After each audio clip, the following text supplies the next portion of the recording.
हर हर महादेव।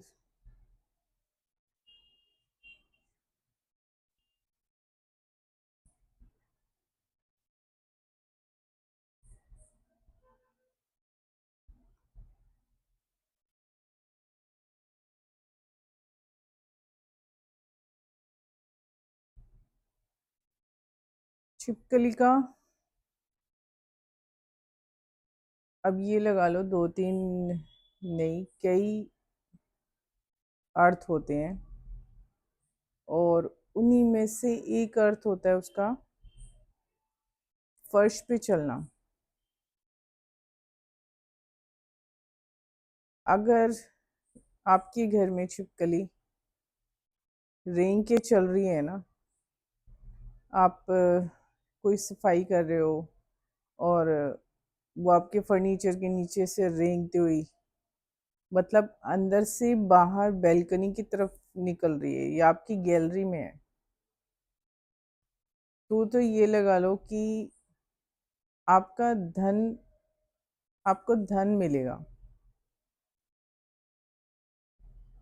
मतलब उस सोल का ब्लेसिंग्स आपके सिर पर आएगा, तो वो रेंगती है।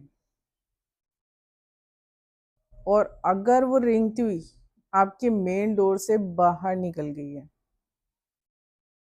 तो ये लगा लो कि अब आने वाले समय में आप किसी को भी पैसे दोगे तो उसका नुकसान होगा। अगर वो आपके मेन डोर से रेंगती हुई बाहर निकलती है, उछलती हुई, लेकिन रेंग रही है और वो बाहर निकली है ना, रेंगती हुई, ये नहीं कि दीवार पे चढ़ी या किसी चीज पर चढ़ गई, दरवाजे पे चढ़ गई तब वो बाहर निकली है। अगर वो रेंगती हुई बाहर निकली है और अगर आप किसी के उधार चुकाते हो, तो उसको उस पैसे के मिलने के बाद उसका नुकसान शुरू हो जाएगा। आपको नहीं, उसको होगा जो आप जिसको आपने दिया है।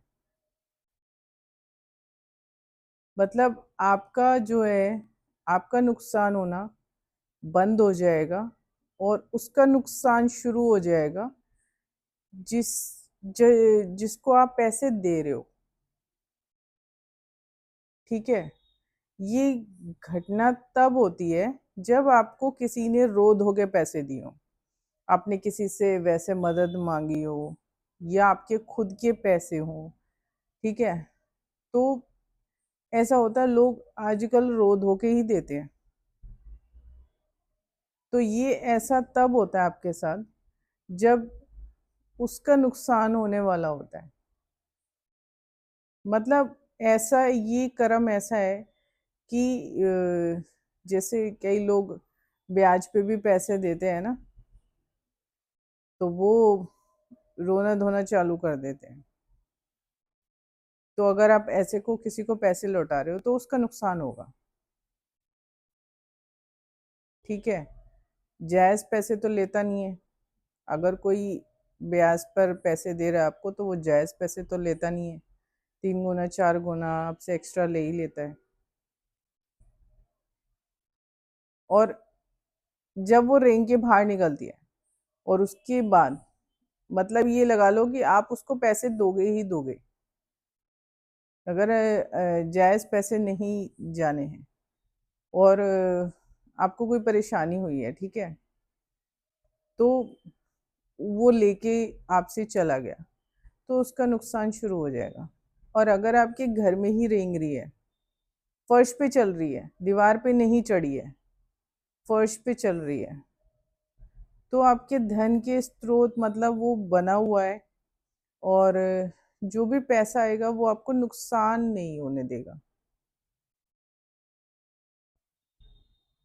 लेकिन पैसा जरूर आएगा।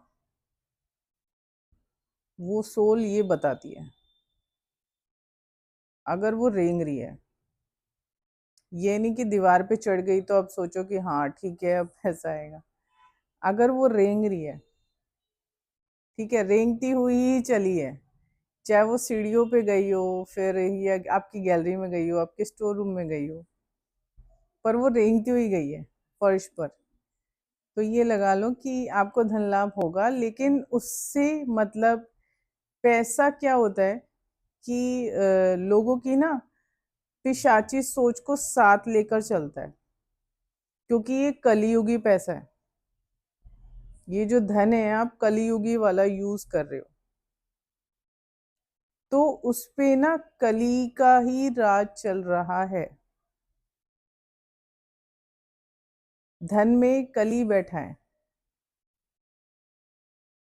तो ये कलियुग वाला जो धन आप कर रहे हो ना, तो उसके साथ पिशाची मतलब जो एंटिटी है वो उसके साथ चलती है। तो वो एंटिटी उस धन के साथ नहीं आएगी जो आपके पास मिलेगा अगर वो रेंगते हुए चल रही है। अगर वो दीवार पे चढ़ गई है तो उसके साथ नेगेटिव एनर्जी आपके पास जरूर आएगी, पैसा आपके पास आएगा, लेकिन वो एंटिटी, डार्क एंटिटी आपके साथ आएगी, उस धन के साथ आपके पास पहुंचेगी। और अगर वो रेंगी ही है फर्श पे, ठीक है, कहीं पे भी आपके घर में अगर वो फर्श पे ही रेंग रही है, तो इसका मतलब है कि आपके पास धन आएगा, लेकिन उसके साथ डार्क एंटिटी जुड़ी हुई नहीं होगी।